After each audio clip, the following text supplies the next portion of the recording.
Welcome all. Thank you for coming tonight. We have this 7 to 8 p.m. time slot to discuss the marijuana legalization. We were originally not going to be broadcasting live, but because there was the possibility we wouldn't have enough room for everybody, we are broadcasting live. And so if anyone wants to transmit to anybody else, you can watch live on Optimum channel 76 or 78, and on Verizon channels 36 and 39. And within a couple of days, the videotape will be up at pctv76.org for an on-demand webcast if anybody needs it. If we're short of chairs, you are welcome, unless it feels awkward, to sit in the jury box. We won't ask you where you were on the evening of the 12th, because there are some more chairs up here. Don't hesitate. There's a couple free up front, too, if you guys want to sit. So, at any rate, a couple of handouts are in the back of the room in case you folks are interested. There's a 4-page handout from us. The first page includes a list of all the various contacts at the several levels of government that play a role in the decisions about legalization of marijuana. The governor and state agencies, obviously, the governor having proposed this in his budget. The Senate, the Assembly, included there under the governor and state agencies is the New York State Department of Health. They have a page that includes, among other things, a study document that the governor had commissioned a year ago, if anyone wants to drill into that. But recognize in the end that anybody who has an interest on this and would like to lobby at a level higher than this, which is where most of the decisions will be made, here are the places you could go to do it. So, second page shows a draft local law that we have proposed, and happy to get anybody's comments on this tonight. A short version of a long story. You got some legalese in there, but the short version of the long story is it says that should retail sales of marijuana be legalized, we don't think we have an appropriate place in the village of Pleasantville for that to occur. And for that reason, we propose to render it illegal. Assuming we go ahead and pass that law, it runs the risk, perhaps the likelihood, of being preempted by state law. We will see how that goes. At the moment, what's been proposed by the state would allow a county or a city of population greater than 100,000 to opt out of retail sales. So as currently proposed, it would not give us that right. But we propose to establish that as a guideline in this local law. Page 3 is a policy statement, a resolution. As you probably know, the school board passed a resolution a week or so ago. Ours is a bit different, aiming at the issues that are germane to our board. But again, the primary piece of that is to say we want the option to opt out of retail sales. The question of legalization, the question of decriminalization, all that sort of stuff is occurring at a higher level than this government, and we encourage you to reach out to state agencies. Then the last piece is the 2 relevant pages of the governor's budget briefing book that describe the structure that he has proposed that would surround marijuana legalization. So again, if you didn't hear what I said up front, there are a few seats here in the jury box. It may feel a little exposed, but it's more comfortable chairs. You're welcome to use them. Then the folks at Pleasantville Strong have put a bunch of handouts in the back from the Smart Approaches to Marijuana group, and we encourage you to pick that up as well. So, as you know, the governor has proposed legalization of marijuana. That has presented for all of us the question of how would that play out. Certainly what's within the lane of concern for the Village of Pleasantville board is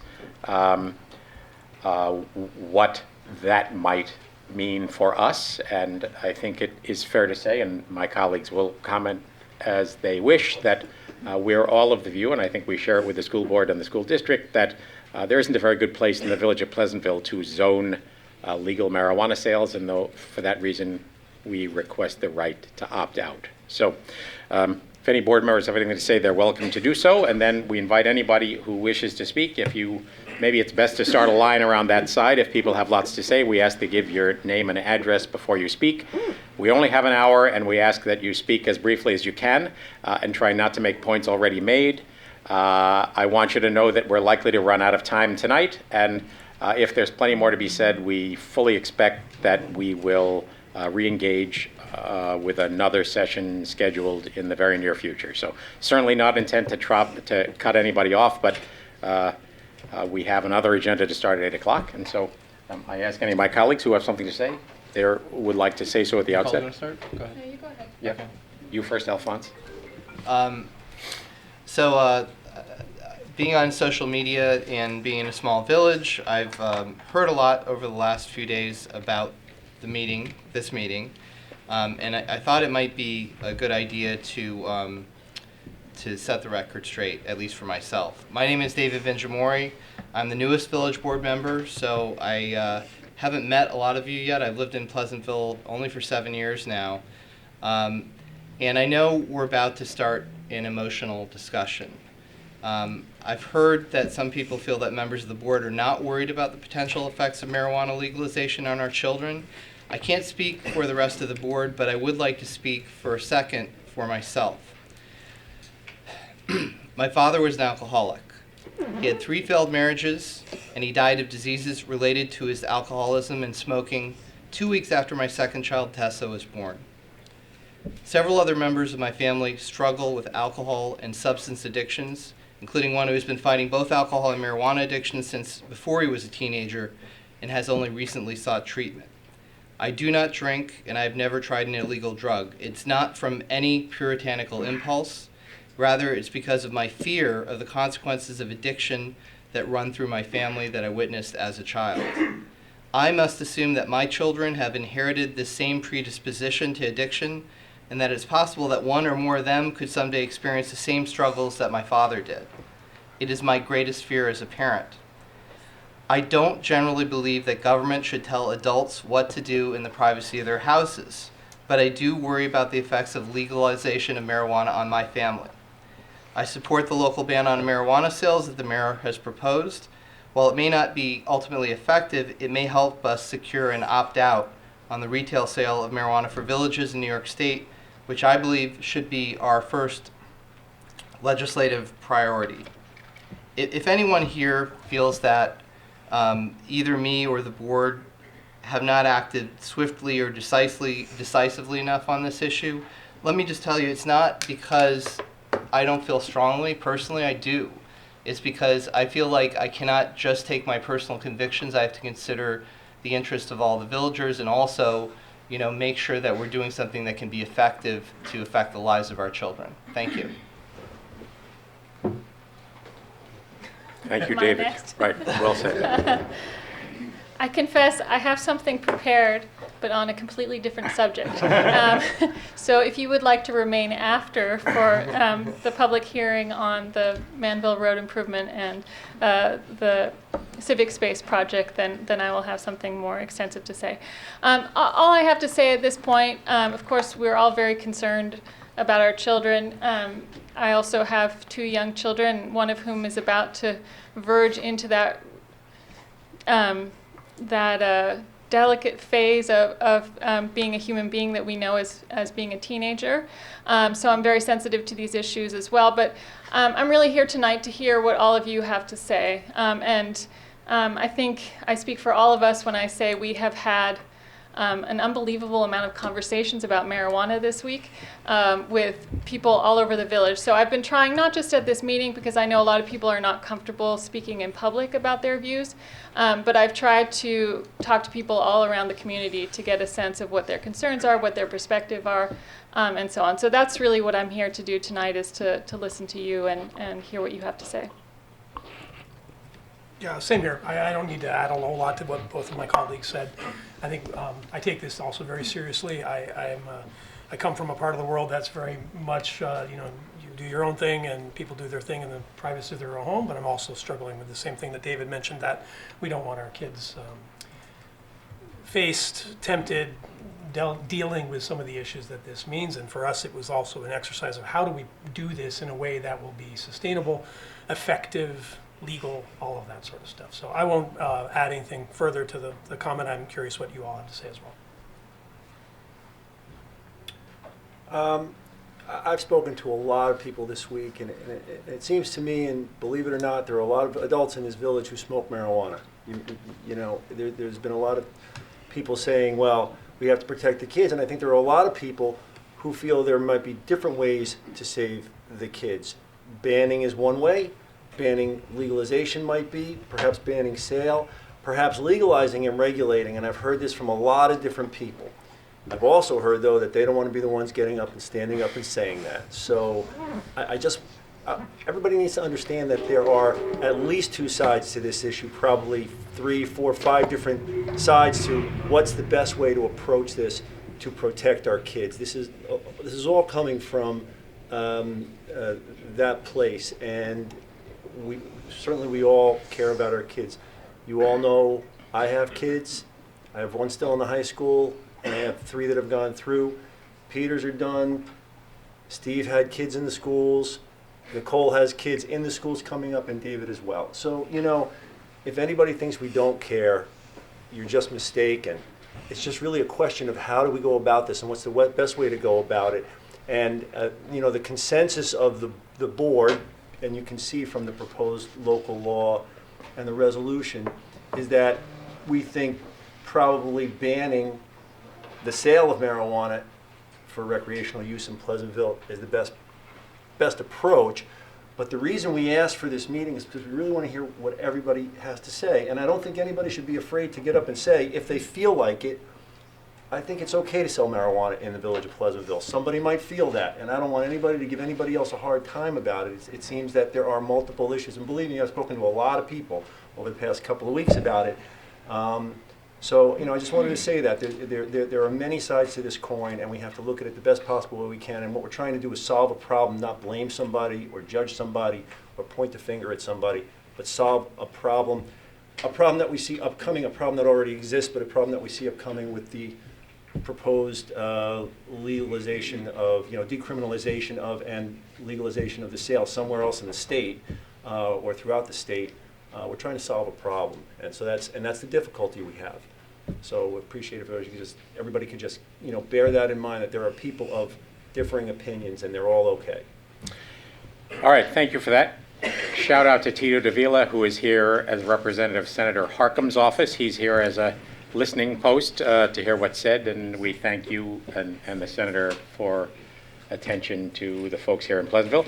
I will say again, there are 6 seats here that someone is welcome to sit in if they want to. And with that, I encourage folks to come on up and offer their comments. Just give us your name and address when you do so, and again, ask you to be as brief as you can so everybody can get a chance until and unless we clearly have extra time. Welcome, Mary. Hi, welcome. Who is this woman? Hi, good evening. I'm Mary Fox-Alter, Superintendent of Schools here in Pleasantville. First of all, thank you very much for the draft resolution. I thank you from the perspective of, thank you for looking at the public health policy needs of children ahead of the commercial and recreational interests of adults, particularly here in the village of Pleasantville. At the end of the day, this is what this conversation is about. It's about sound public health policy for kids that's based on science that shows that the brain develops until the age of 25. And I'm delighted to read in the resolution that you've recognized, which you all know because you live here and we walked it this evening for an hour. We are so close that the exposure level, we are far more vulnerable here in Pleasantville than anywhere else. In this day and age, it's really hard to be a parent. It is really hard. Back in the day. I mean, there's some of us here who my son is now, in his early 20s. There are some of us here who go, but those of us with young kids, and I happen to have the best job in the world because I get to spend the day with your children and helping work with that. And nothing is more precious. Trust me, nothing is more precious to us than our kids because they're our future. And at the end of the day, the exponential exposure to another vice to young kids is really hard. Between internet access unfeathered, getting it on all kinds of devices, the vaping that they're seeing now, the normalization of lots of vices out there is a dangerous road to go down. And the longer we can do to create protective factors for our kids, the better off it is. I will tell you, because I've heard the conversation about, we need to educate them more. We have a really sound, wonderful curriculum about all the drugs. It starts very early, including alcohol, to the point where we measure and we tell kids how much is in a shot glass and how much is this and what's the impact and impact on weight and whether or not we give them goggles, what it looks like to be inebriated. And I still, with my colleagues in Westchester County, will tell you, we'll still have children that will pour vodka into a Poland Springs water bottle and drink out of it like it were water. Regulated vodka, very, very well known to everybody what it looks like. We teach it ad infinitum, and kids still do that. So at the end of the day, I thank you for the proposed resolution, and I also thank you for helping educate everybody as to what we're facing. The Yukon Gold of the day was 3% THC. Triple X has 97% THC. We know that from vaping, they sell those juices as gummy flavored and juicy tutti frutti and bubblegum flavors. We need a lot of regulation, a lot of research, and a lot of thought around sound public health policy, particularly, not just for kids, for adults too, don't get me wrong, but absolutely for our children. So thank you. Thank you tonight for engaging in this conversation. Thank you for the proposed resolution. It's a great step forward, so thank you. Thanks, Mary. Thanks, Mary.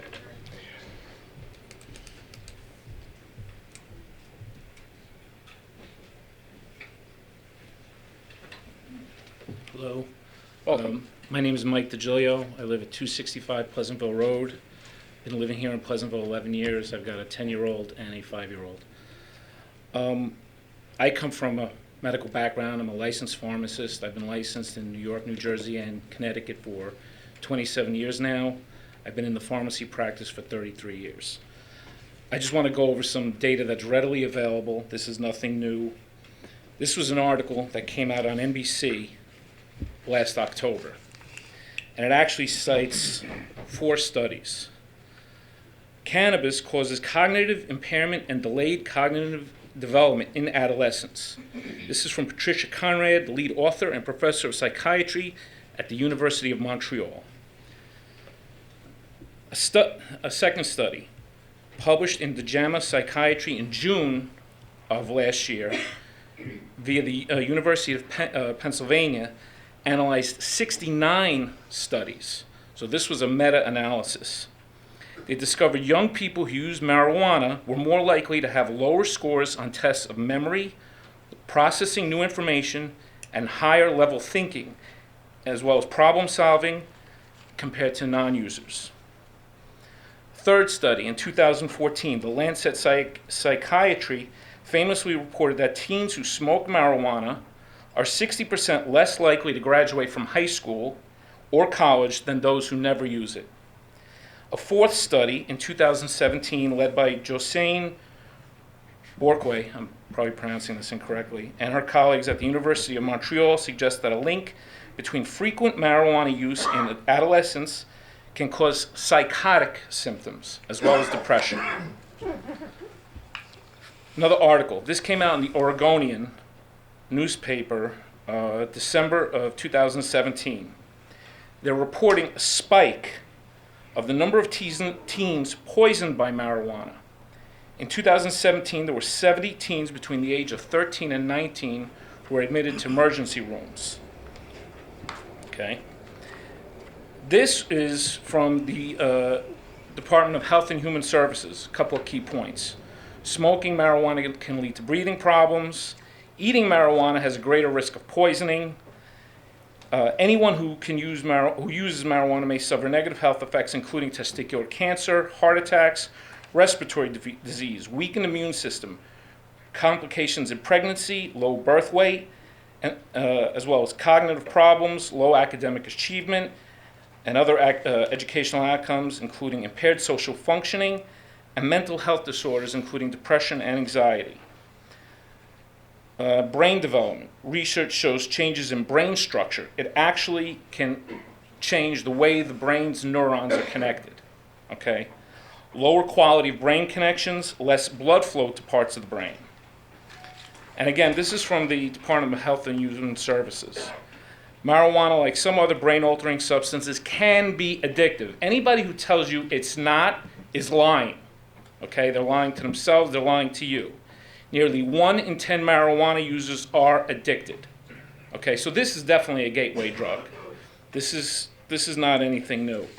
I can also talk from professional experience. I find it amazing that we as a society are legalizing this drug when we're in the midst of an opioid crisis where 130 people a day in this country are dying. And now we want to legalize a potentially dangerous drug. And finally, just some personal anecdote. I've got a cousin who was addicted to drugs. He lost his business, 2 marriages, and he went to jail for 2 years. So if anybody thinks that this can't happen to them or their family, they're kidding themselves. I'm going to just leave it at that. Thank you. Thanks.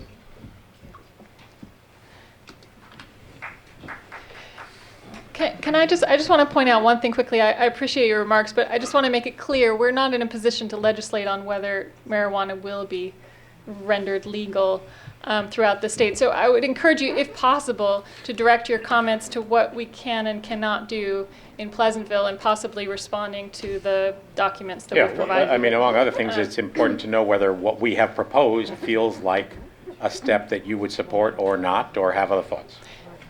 Welcome. I'm probably going to kind of follow a little bit of what was just said. Sure. My name is Alicia Murray. I'm at 6 Stillman Lane in Pleasantville. Uh-huh. And I'm an addiction psychiatrist that works in Westchester.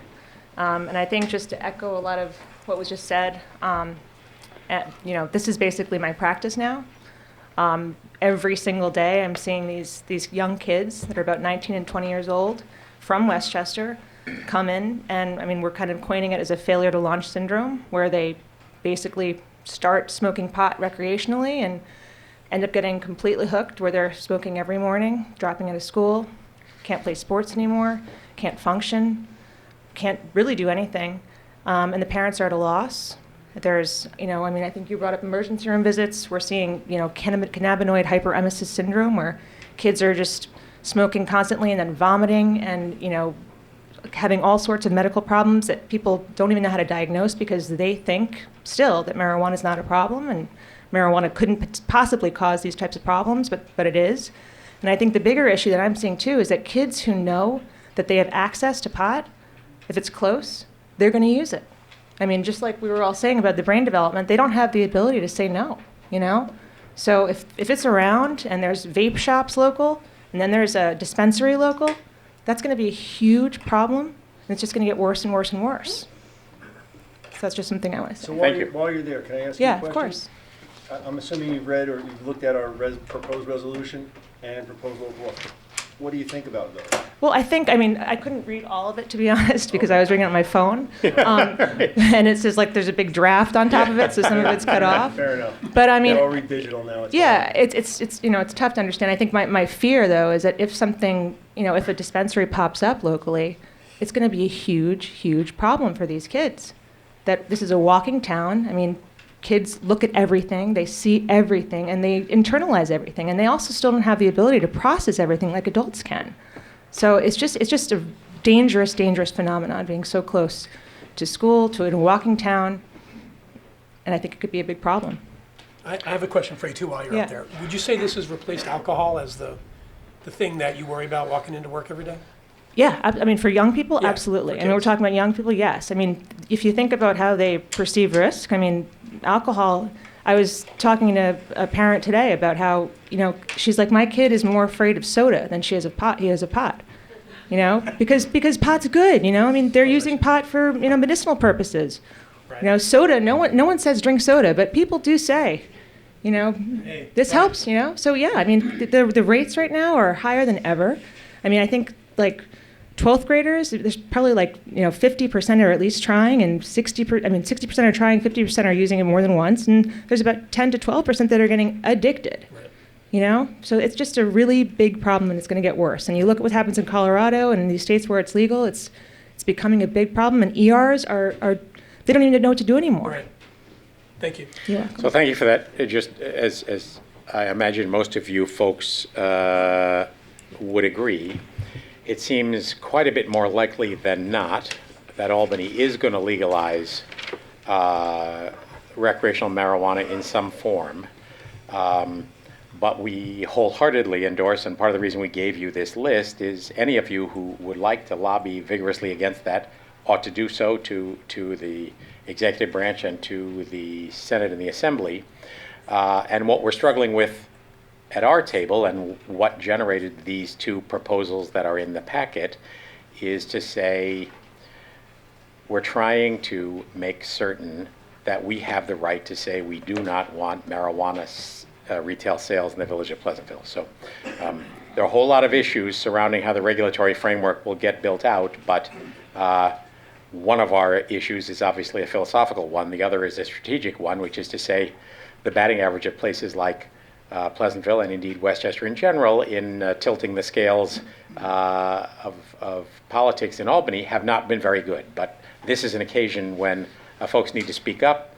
I am the chair of the legislative committee of the Westchester Municipal Officials Association and will be in Albany 2 weeks from now, not only reporting what we're trying to do, but reporting back what you all have said, and we're going to push as hard as we can. So. Other speakers? What would you need in 2 weeks? Well, first off, he asked what would we need in 2 weeks. So one of the things we're interested in from all of you is whether the steps we propose to take, this local law that would outlaw retail dispensary, recognizing it may get preempted, but at least it's a start.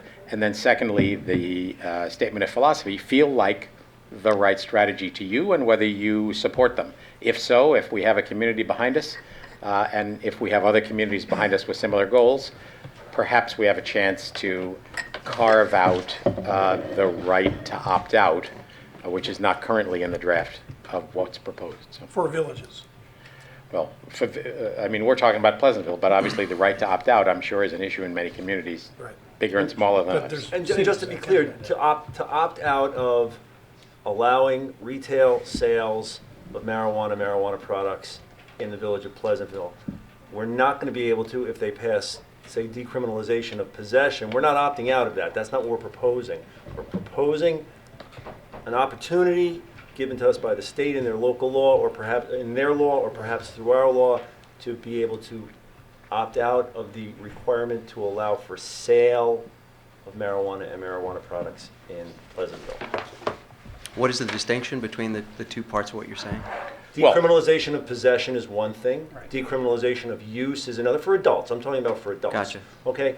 We're not addressing those two issues at Okay, all. now I got you. We're addressing whether or not marijuana can be sold in the village of Pleasantville in a store, either a pot store or some other store. Or related products. Or dispensary. Dispensary. If marijuana is legalized in New York State, it will be a legal thing to have and to use, subject to whatever the regulatory terms are.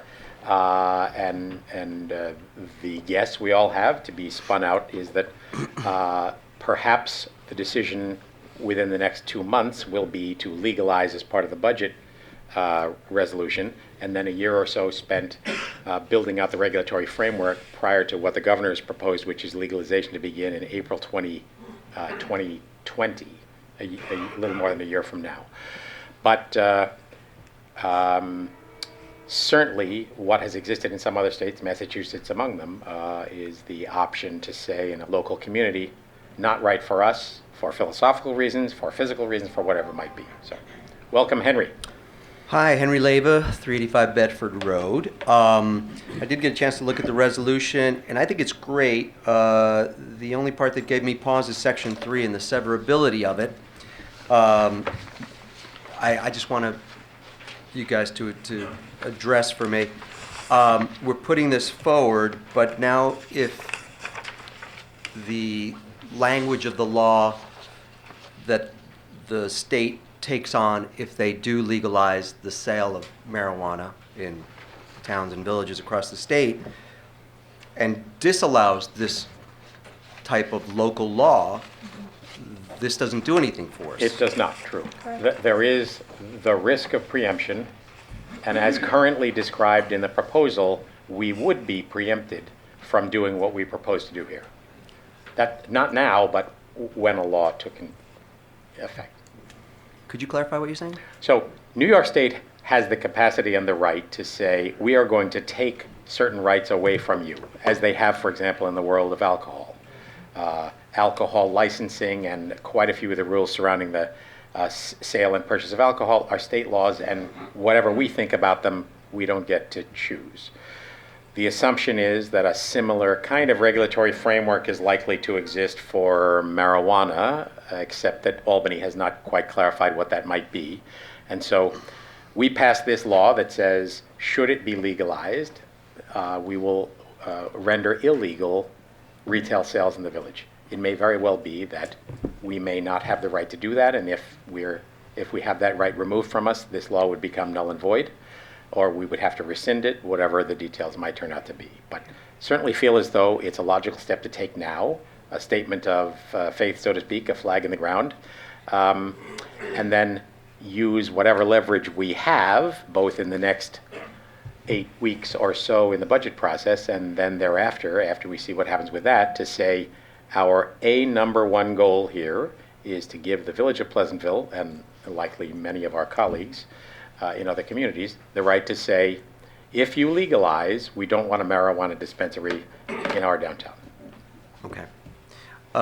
Given that there is a chance for severability of this resolution, is there either a two-prong approach or making sure that we're covered in terms of zoning? Can we do that before the law gets changed, or do we have to wait until the law gets changed to say if there are any dispensaries or if there's any commercial operation that wants to come into the town, they cannot open within 1,000 feet of schools, daycare centers, et cetera, et cetera? Right. Can So that we- be done we- concurrent with this approach? And can it be done before the we law's generally passed? have the right, if we can define a legitimate public purpose, to identify certain places where a legal activity should and should not take place. That 25 years ago, the village passed a zoning law that said adult-oriented businesses can only be in a certain place. You're not allowed to zone out completely a legal business, but you can say it's appropriate here, it's not appropriate there, if you can build a proper case for it. The problem we have with the village of Pleasantville is our 1.8 square miles don't leave us too many options. Many communities say, draw a 1,000-foot radius around schools, child-oriented facilities, churches, educational facilities, daycare centers, et cetera. By the time you draw all those circles, there's not much left. And so, yes, and you'll see in our resolution of sort of a position statement, we ask to have our right to zone affirmed.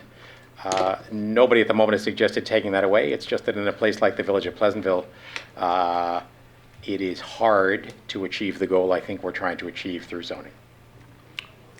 Why would it be difficult? Wouldn't it be easier since we have such a small geographic area If we did that, to serve our purpose? if we did that Yeah. and we drew all the circles that the mayor just described, and it turned out that there were no place in the village where you could open a pot dispensary, that zoning law, if we litigated it, we would lose. We would be said to have zoned out a lawful use, and we can't do that. So we can't.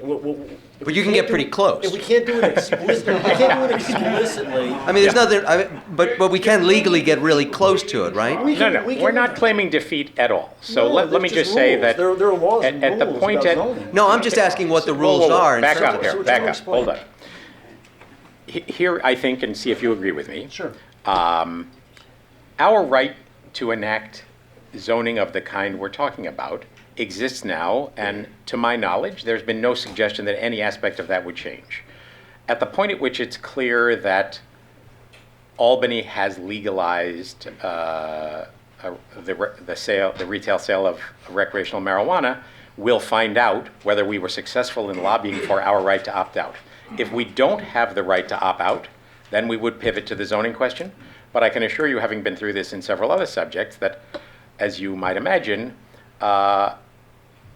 folks in every neighborhood have the same concerns, and there aren't any places in Pleasantville that don't have folks living there, working there, et cetera, that don't create those concerns. So nobody's admitting defeat, and we fully expect that we will continue to have the home rule right to zone. You have to build a case for why and how you're doing it. But I think that's step 2 if we're not successful in achieving the opt-out. And to explain what I wanted to say, I think the answer is, if we can't do explicitly what we're proposing, if this law that says in no zone, this is a zoning law, in no zone in the village of Pleasantville can you sell marijuana products. If that gets overturned, then the type of zoning law that you're thinking about would also be overturned or superseded by the New York State law. That is, we've said not within 1,000 feet of the schools and the churches and the youth organizations and the so on, and there's no place in the village that is not covered by one of those circles. That's going to be as much superseded as this is. To the degree this is, that is. It's the same thing, just going about it a different way. But we Here we're should, saying oh, I'm sorry. here we're saying in no zone can you sell marijuana. And if the state passes a law that says we are completely engulfing this area of law, we have a large body of large regulatory scheme, we have a regulatory organization, a marijuana commission that's going to regulate this, just like the Alcohol Beverage Control Board, and we are our right to regulate this or prohibit this or zone it is superseded. That will be superseded just as much as this would be superseded. That's the problem we're going to face. But we also don't know what we're facing yet, right? We don't know what the New York law is going to be like.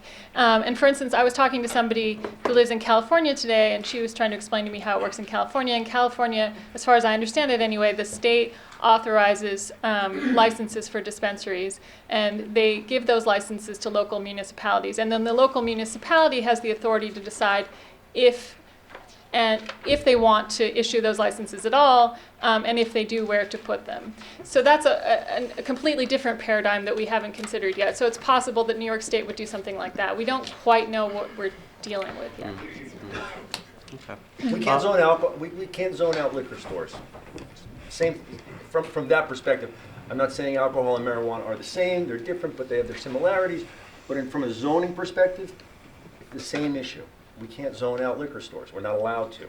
We can have one zone. It can be a very small zone that allows for liquor sales, but we cannot zone it out completely. Right, and I'm not saying zoning it out completely. I'm saying we have a very small town with a small infrastructure, and if this fails and we can do anything to make the numbers of commercial sellers of pot less, sure. Let's And do whatever and we can. would totally pivot to that, no doubt. My fear is that if it were legalized, would we get into a business that is grandfathered if they start selling it before we enact zoning? Well, I think that's highly unlikely. First off, if the state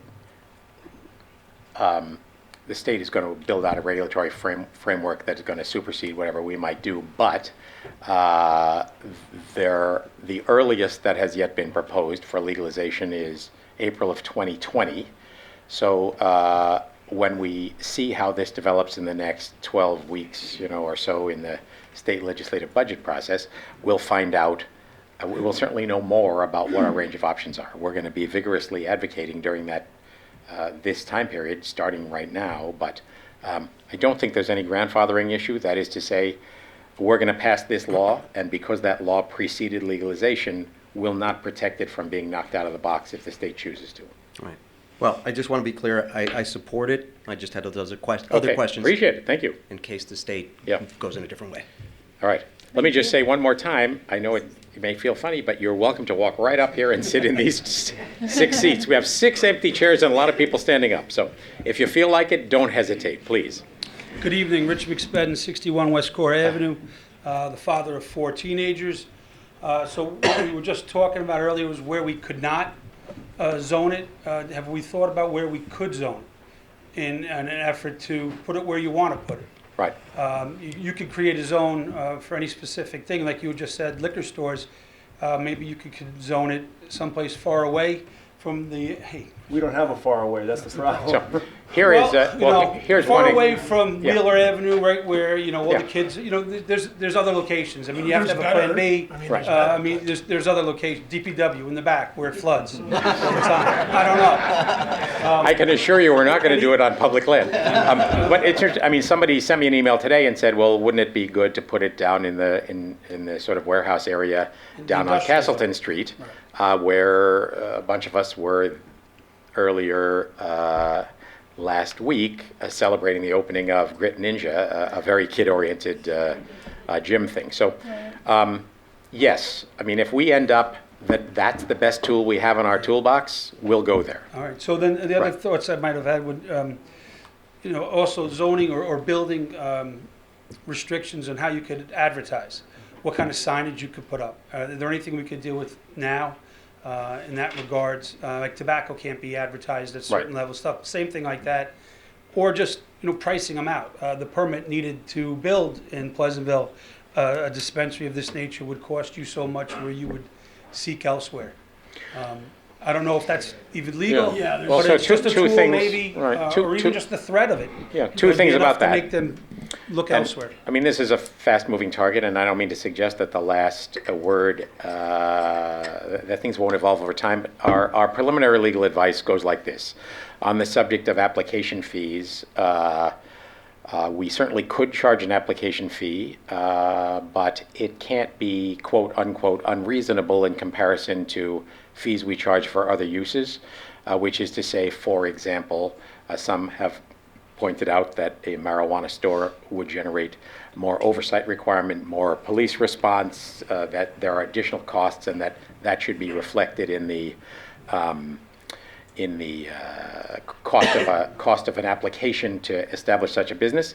That is a hard thing to do when similar costs are associated with bars and liquor stores and all that kind of stuff. So preliminary advice is, yes, we can have an application fee or a permit fee, but that it can't be, Excessive. probably can't be substantial enough to be a significant obstacle. And then the question of advertising and all of that is also hard at the local level of government to engage. There are all kinds of constitutional issues. Obviously, the feds have the right to take action and have done so about cigarette advertising and all of the above. We have already commented to our legislators, and I know the Pleasantville Strong folks, and perhaps some of you in the audience have made the point that we're very much concerned that as marijuana legalization comes rolling down the pike, big tobacco is looking to roll into that and turn marijuana into the next big growth market for big corporate interests, with all of the risks associated with the marketing that went into tobacco for all these many years. So that is a horrifying subject and one we'd like to derail. I don't think that regulating advertising within the village of Pleasantville is likely to stand up to a legal challenge, but if we're confronted with it, we'll dig into it as deeply as we can. All right, thank you. Thank you.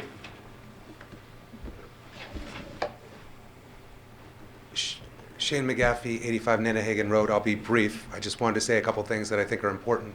First of all, I really like the resolution and the local law that you crafted. I think there's some important points that people in the audience should be aware of. The first thing is that the proposed law is in Governor Cuomo's budget. And that's problematic because the legislature isn't just looking at this one thing and debating, how to do it and what's good and what's bad and having a real serious conversation about it, because it's tied in with so many other things.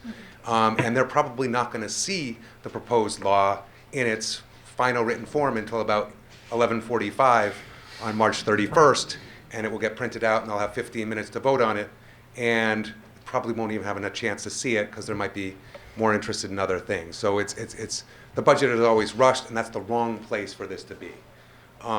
That's the first point. The second point is, in the resolution, you also propose the age of 25 as opposed to 21. That's very much appreciated.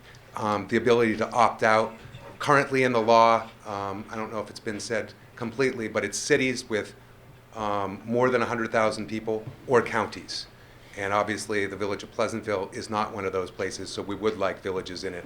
And I think to help the village board, it's important that people who are concerned get in touch with the legislators, get in touch with our senator, get in touch with our assembly person, so that they have a sense of where the community stands. The village board can't do it by themselves.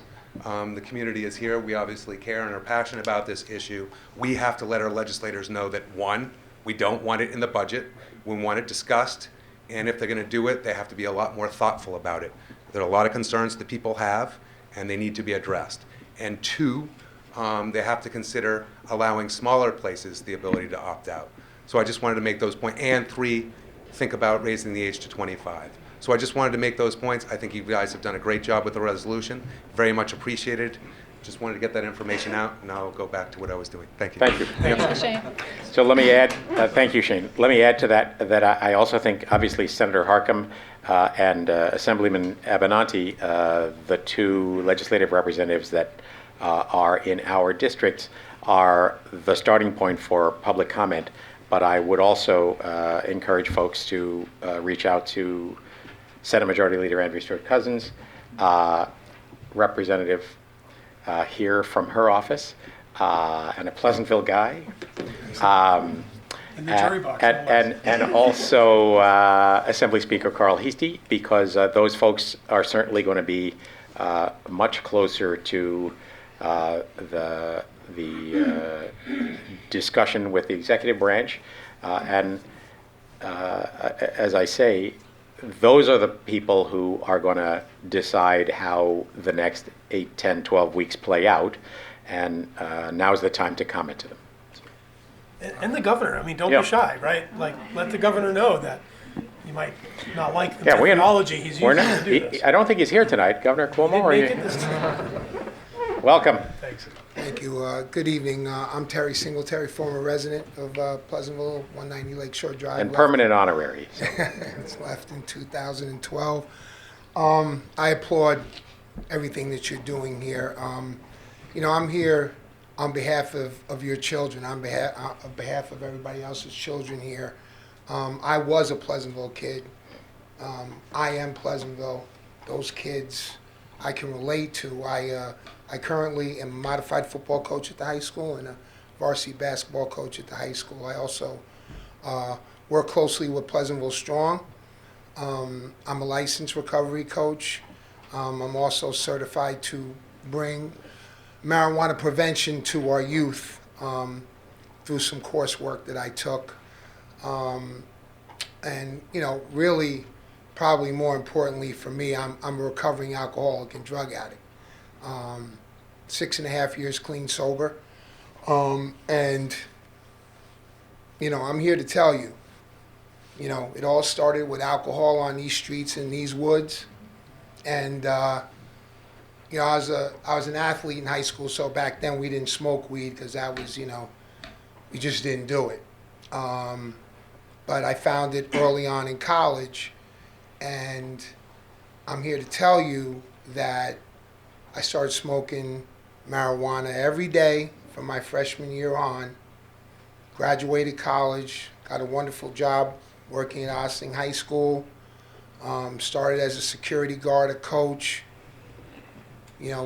doing some wonderful things as my career started to go up, and continue to smoke that weed on a regular basis. And listen, most people that can smoke weed here can smoke it recreationally and nothing's going to go wrong, but there's a percentage, and we've already heard it from this gentleman behind me, that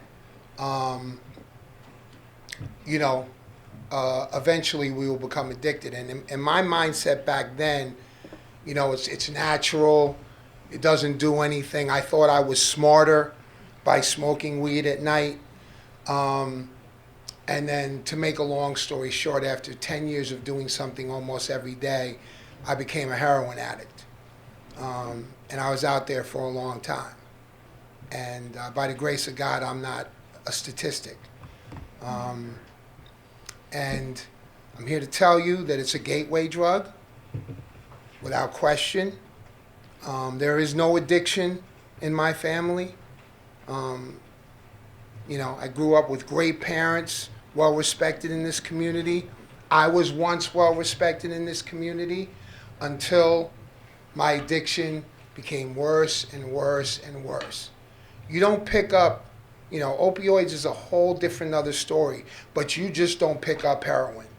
It starts with marijuana. I know a lot of people in recovery, because recovery has been my life for the last 6.5 years, and I started in an outpatient program. I've lost at least 40 friends, and it's counting. And I can tell you that every last one of them, alcoholic, drug addicts, it all started with marijuana. I'm also here to tell you that the marijuana problem in this town, or marijuana is a problem in this town amongst our youth. That's just a fact, because I'm with the youth every day. And to legalize in this town, you know, I mean, there's nothing that we can do if the state does it. I understand that. So I applaud everything that you're doing here. What we did for me was it eventually dumbed me down enough that I picked up something that I never thought I would pick up before. That's just the facts. You know, if the marijuana use didn't affect my brain to the point where I thought that I could take a substance that can kill you and thought it was okay, that's what it does to your brain. And you know, we could sit here and think, you know, for medicinal purpose, all that's fine and dandy, but we're here for the youth. And we don't want to lose any more kids, and we don't want to lose any kids to those opioid statistics, because that's eventually what's going to happen. You know, so I strongly applaud what you're doing here. I strongly applaud the parents who are here. And trust me, when I get to your kids, I'm telling them my story, because I was one of them. And this can happen to anybody. Doesn't matter what color you are, how much money you have. You know, it all starts somewhere. And that's the reality of it. We can throw a lot of statistics out and whatever, but for a person who did it for a long time and was brought to my knees by something, and thank God I'm still here alive by the grace of God, you know, and you know, it's just the reality of it. You can agree with me or disagree with me, but I'm living proof that marijuana is a gateway drug. And you know, for somebody who's the strength of the marijuana today is so ridiculous. I mean, I work in a college. I could smell it when somebody walks into a room, and it doesn't have to be, they didn't have to smoke it. So, you know, that can't be good for the brain. It's just, especially youth. So I applaud what you're doing. Thank you very much. Thank you, Terry. Thank you.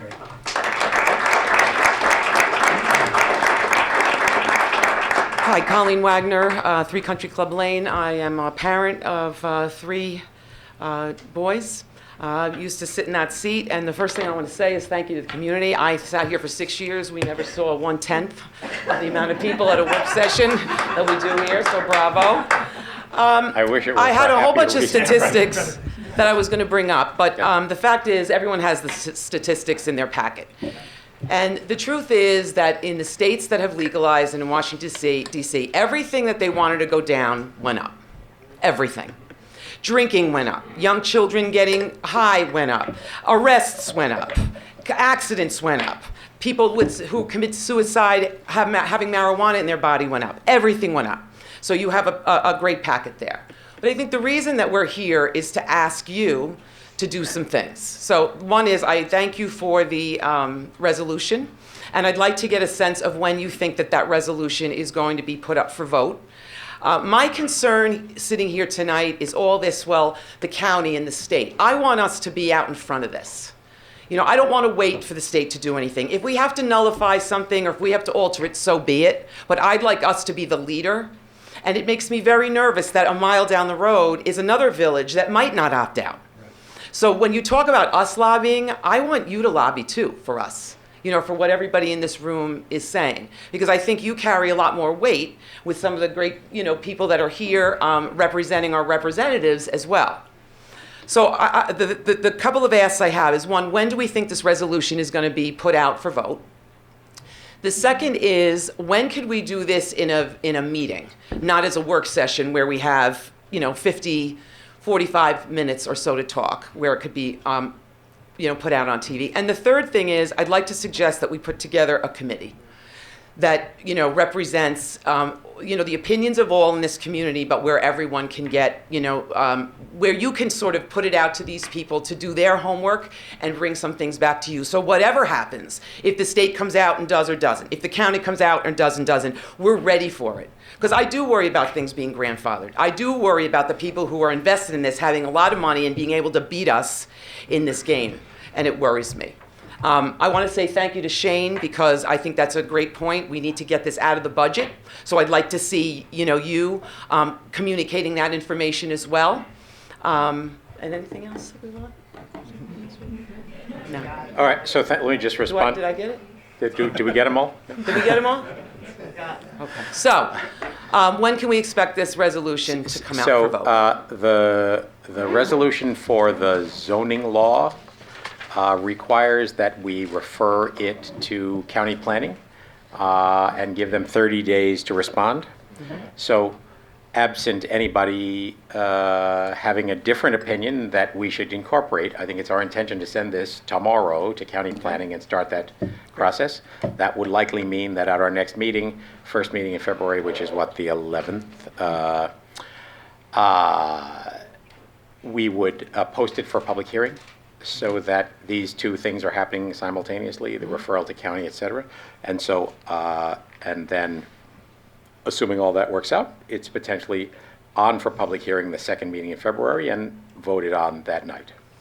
So my guess is that we would do the same with the resolution that's a sort of statement of policy, and treat those two things in tandem. So I will say, the 11th, I'm supposed to be in Albany, and it sounds like I'm supposed to be here too. So that may turn out to be a lot of driving that day. But I can assure you that I myself am spending 3 days in Albany, as I imagine some school board members are at their moment. The New York Conference of Mayors legislative and lobbying session, and that is an opportunity for us to meet with a whole raft of legislators, and we will be there and carrying this flag. As I mentioned, I'm the legislative chair of Westchester Municipal Officials Association, and in that connection, we have a meeting set up on that Tuesday with the Westchester delegation from the Assembly and the House. And the Senate. So let me just ask Yeah. one, what about this committee, suggestion of a committee? Like, I have real concerns. I'm sorry we didn't get to really hear from Eric, because I have concerns about, what we're going to be ready for. I'd like to pursue what type of fines we could do for people who do things illegally if this actually does happen. So I'm just thinking that a committee, or it would be a great. I think we haven't discussed that specifically. I think we'd all be open to a committee. Here's what I do think. I don't think that the grandfathering issue is likely to be in play here one way or the other. That is to say, if the state does what they have implied they're going to do, which is to set up a cannabis commission that will function rather like the alcoholic beverage control system, they're going to tell us that they're going to be responsible for licensing. We'll be given the rights that they choose to give us. We're asking for an opt-out.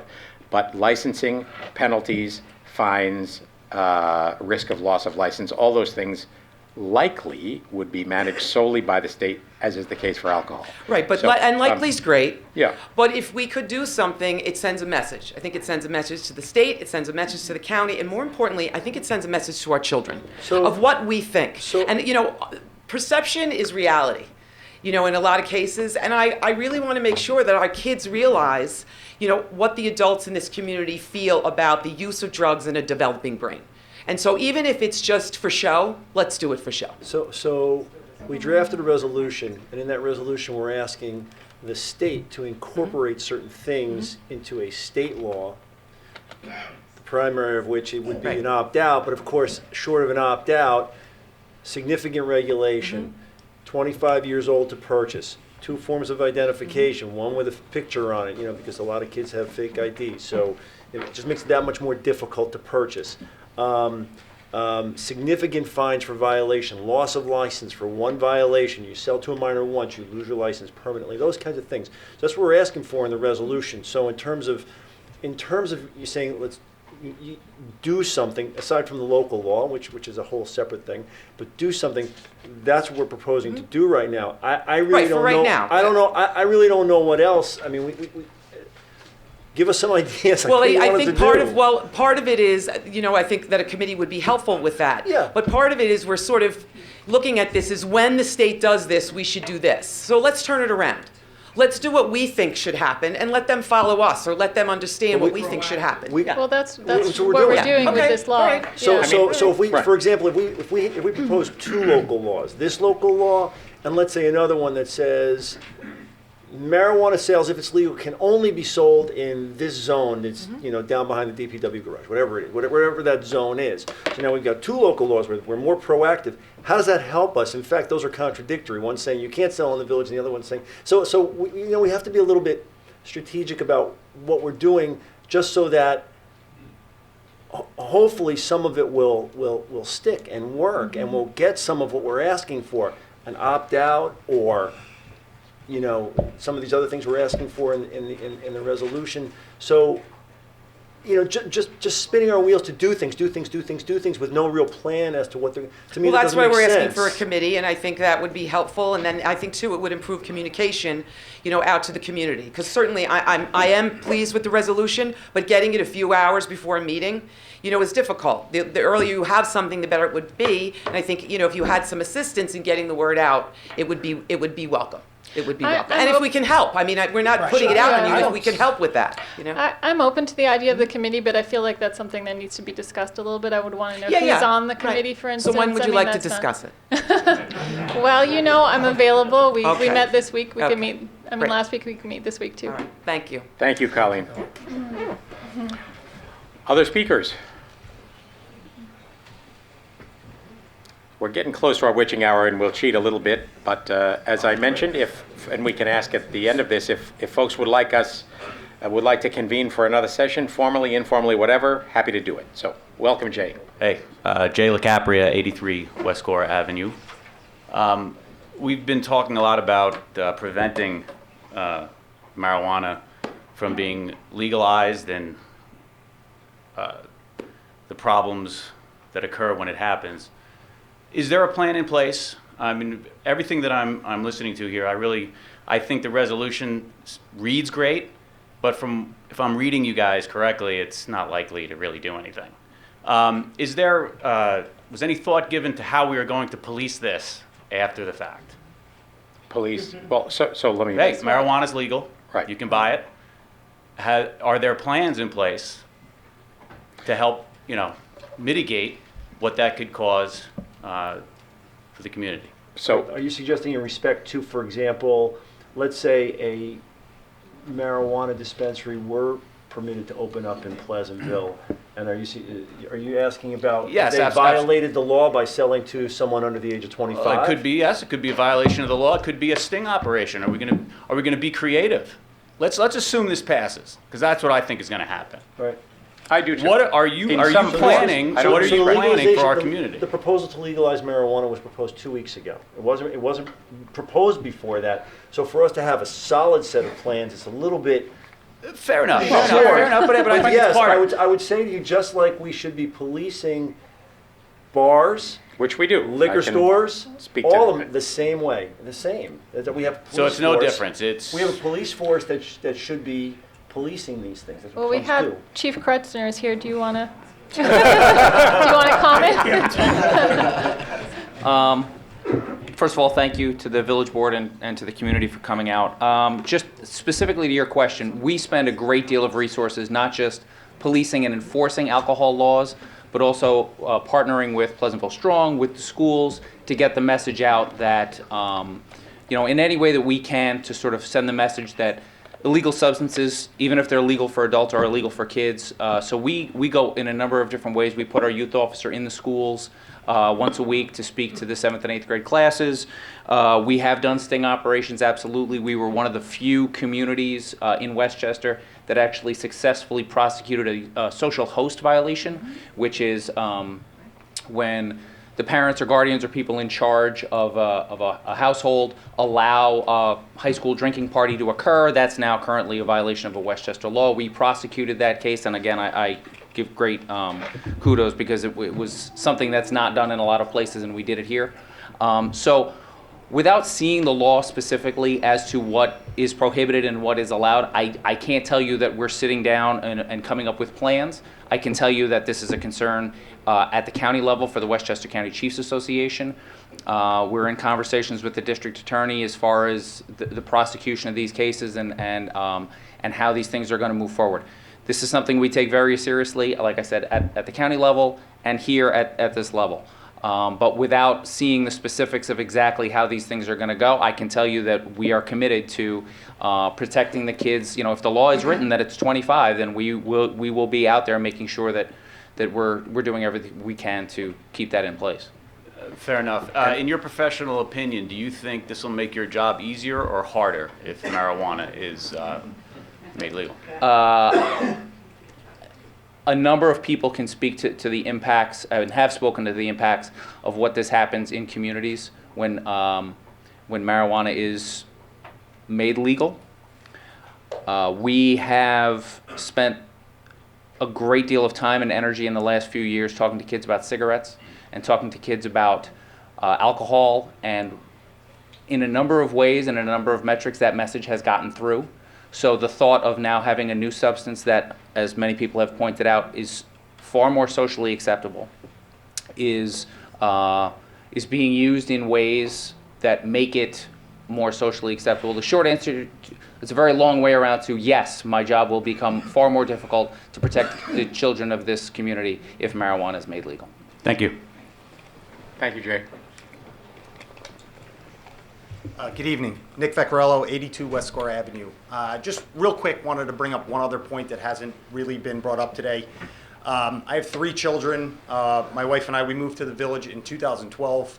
We spent probably 5 years researching where we wanted to raise our family. We chose Pleasantville because of the way the community is set up. No school buses, walking town, kind of a central district where the kids can congregate and not get into trouble and enjoy themselves. Whether you have it zoned out down on Castleton or it doesn't get banned in Pleasantville, my concern is what type of people are going to be coming into the village of Pleasantville to purchase marijuana legally if it's banned in Chappaqua, it's banned in Thornwood, it's banned elsewhere.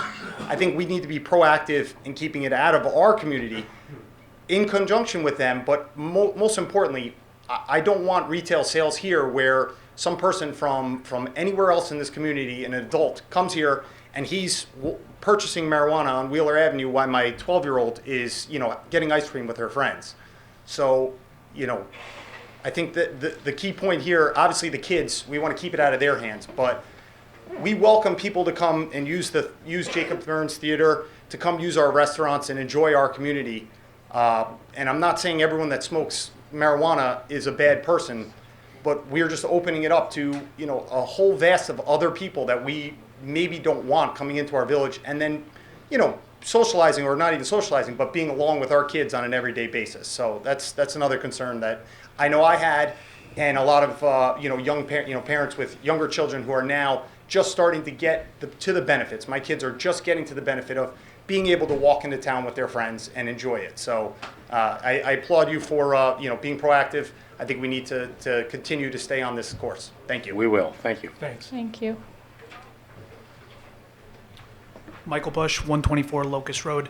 Just curious if you've explored, since this is not an area of law that is currently allowed in New York State, passing all sorts of ordinances, such as no smoking in public, no smoking within 500 feet of a church, school, such as that.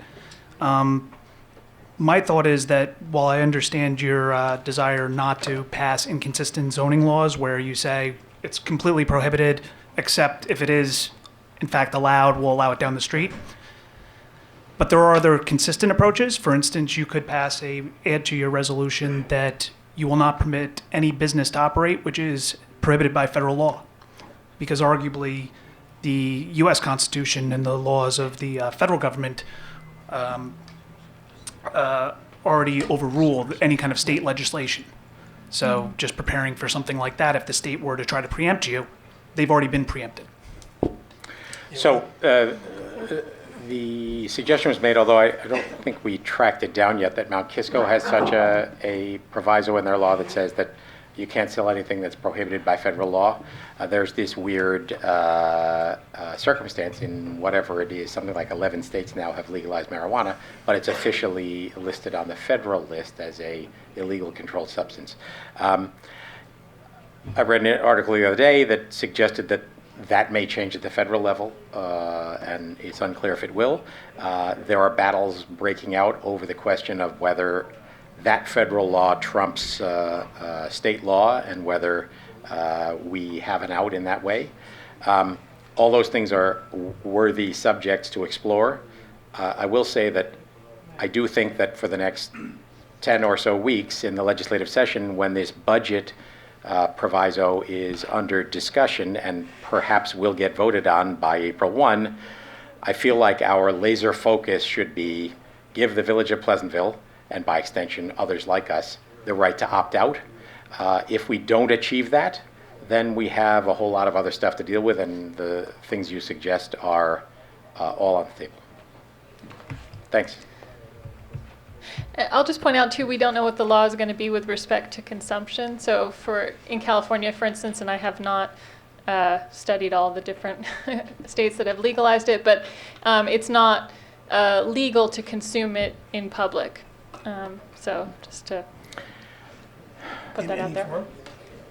In any form, I believe. Yeah. It has to be in the privacy of your own home. Yeah.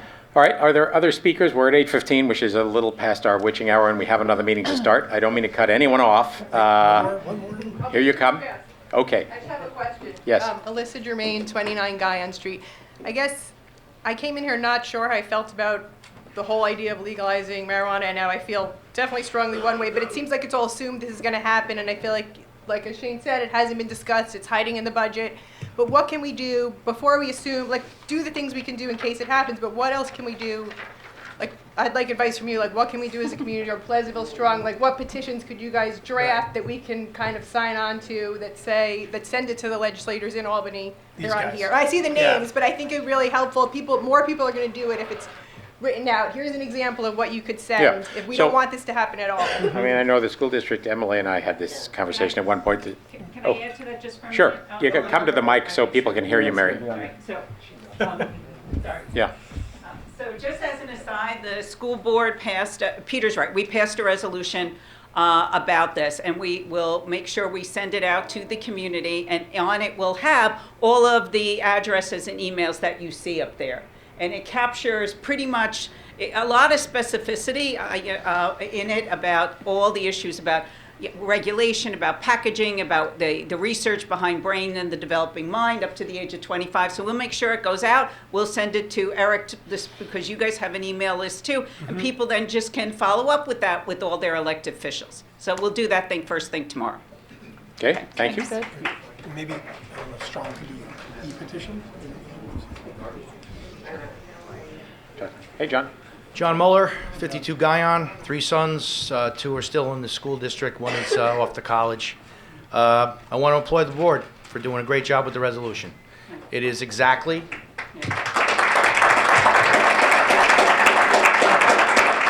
what I heard tonight from a lot of people was a lot of creative ways to figure this out. I love the energy, I love the discussion, but now the hard work comes. You know, it's great to talk about stuff, it's great to so as far as like what I think the next steps are, the most important thing is to echo what Colleen said, is let's get some definitive time frames. Like you said, the budget is due on April 1st. So if we go backwards from April 1st, when could we get the resolution passed, a date? A committee is certainly something to consider. You guys are all part-time people, as far as I know. And maybe full-time job. That's a theory. Full-time job, part-time pay. Yeah. But even with that, you have a lot of people here who are interested, who feel this way, and would love to help you. So use them, use us. So aside from the fact that it's drafted, and there may be some changes based upon comments, although I personally didn't really hear any comments that suggested any significant changes to the resolution. I don't know why we couldn't just adopt it at our next meeting. But Yeah. you know, also, I don't know who hasn't had an opportunity to speak. I mean, a lot of people here, and if we get to the end tonight, if we have to hold another session, then we would want to wait, because I don't know if something can be added or changed or removed or whatever it is based on public comment.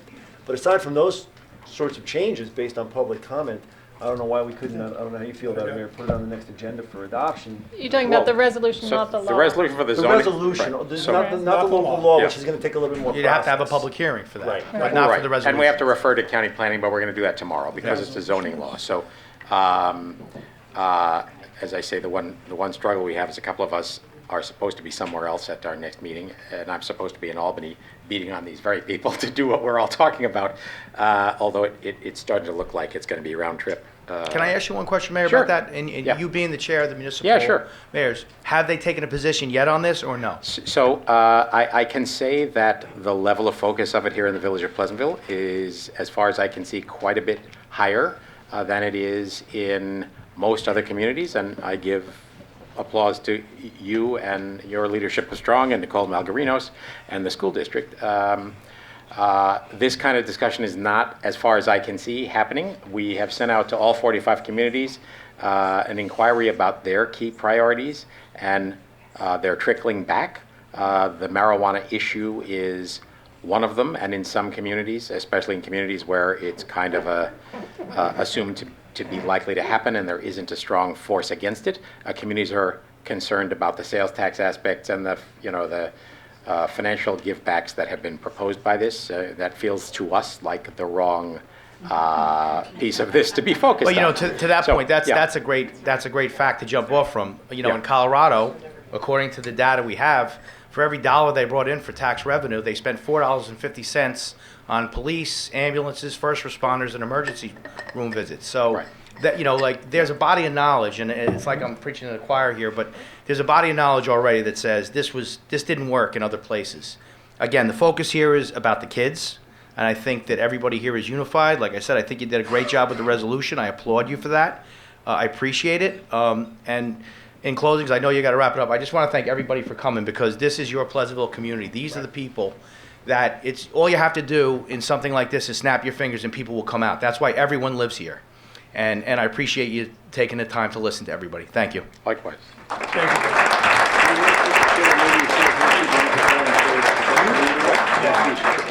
Yeah. So do you folks, I mean, been lots of discussion about various things. Do folks feel like it would be productive to have another such meeting? Before we adopt the resolution, we should just put it on. Okay. Just All right. pass it? Just do it. So then let me just make one final comment, and that is that, as you might imagine, oh, we had one more speaker? Yes. I just want to say something to this. We need, The mayor said you need to get to the You gotta- microphone there, you gotta Sergio. put it on TV. This is Sergio Serrato from a Pleasantville guy and from Senator Stuart Cousins' office. Yes, exactly. I'm Sergio Serrato with Senator Stuart Cousins. Just aside of being the liaison of the Hispanic community and the European community for the senator, I also take care of her email box, okay? I go over every single email of the 1,000+ emails that she gets every day, and that's the way to do it. You need to let them know what you think, okay? Out of the 1,000 emails that she gets, 40%, about 400, comes from the library, the library system, requesting that they get funding. Do you think they're going to get unfunded? Do you think the funding is going to decrease? It's not going to decrease. We get 400 emails plus every single day, okay? And we don't check, by the way, we don't check that those come from different people. So if you want to send it every day, send it every day. I'm not going to find that out. Okay? We don't reply the ones that are copy and paste, but the ones that we get from my name is this is my address, I think blah, blah, blah, blah, we do reply to those. However, both counts the same way. Copy and paste counts as a number as the other one. The other thing I wanted to mention, I do not agree with the lady that these great people have more power than all you guys. They don't. I've unless noticed that. the mayor comes with 3,000 signatures on an issue, then he has more power, but the signature comes from you. So recommend you to email, call Pete Harcum, email him, email us, email the senator, email the governor, email whoever you think you can email. Okay, but if you do not agree with something or you want to put in anything, this is in general, not just for this issue, for anything, email us. Okay, and I can give you the email address. I have plenty cards. That's my job. So we want to hear from you, and that's the situation right now. We're in the situation. It is in the budget, as I mentioned, and we're in the situation that we or the senators wants to listen from the community, and that's the best way by email. Please send your story, sir. Please do it. Send your story. Tell me what you think about based on your experience. That's help. I promise I'm going to pull that email and print it and give it to the senator. The same thing to anybody here who wants to bring their story. I promise I will print it and put it in her desk. Okay? That will not be a general email, copy and paste. Okay? And I know which ones are copy and paste. Thank you. Thank you, Sergio. Thank you. The emails, everybody, the emails are right on that piece of paper. All of them. All the ones. So clearly, Sergio has given us some subtle hints here, and we're going to seize the moment. So, hey, thank you all. Really appreciate it, and we'll keep you up to date.